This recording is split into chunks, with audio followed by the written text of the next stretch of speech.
family of four crossed state lines before the sun came up. Their car was packed tight, suitcases, boxes, and unspoken worries pressed together in the back. Mom and Dad took turns driving, their smiles thin but brave. The kids sat quietly, staring out the windows as familiar places disappeared behind them. Friends, school, hallways, routines they once complained about but now missed deeply. This move wasn't just across states. It felt like a leap into the unknown. Everyone wondered the same thing, but no one said it out loud. Did we make a mistake? Life in the new place felt slower and heavier. The kids no longer rushed off to school each morning. Instead, they gathered around the kitchen table for homeschool lessons, books open but minds far away. One child missed friends, struggling to focus.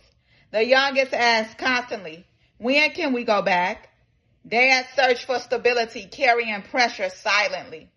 Mom tried to hold everything together, meals, lessons, emotions, while quietly fighting her own doubts.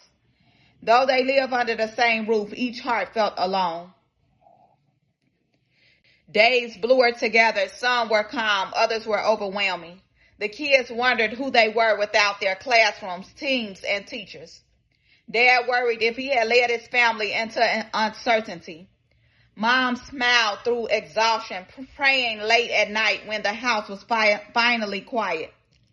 Everyone was fighting something on the inside. No one wanted to burden the others. Faith felt distant, but not gone. One quiet afternoon, Mom stepped outside for a moment alone. The air was still. The world seemed to pause. That's when it happened. God met her, not with thunder, but with peace. He showed her visions of their family laughing again. The kids confident, learning joyfully. Dad standing strong and fulfilled. Their home filled with light, purpose, and unity. She felt it deeply in her spirit. This move was not a mistake. This season was preparing them. Hope wrapped around her like a warmth after a long winter. That evening, Mom gathered everyone together. Her voice trembled as she shared what God had shown her. The visions, the peace, the promise that they would thrive in this new place.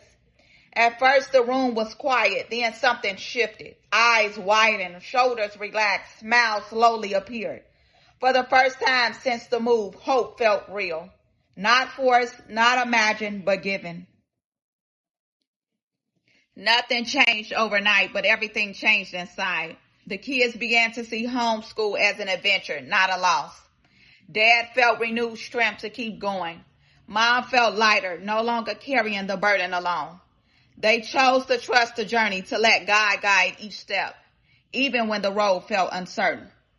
They weren't lost, they were being led. And together they kept going, believing that better days were already unfolding. Trust the journey and let God guide, step by step. Follow the true light.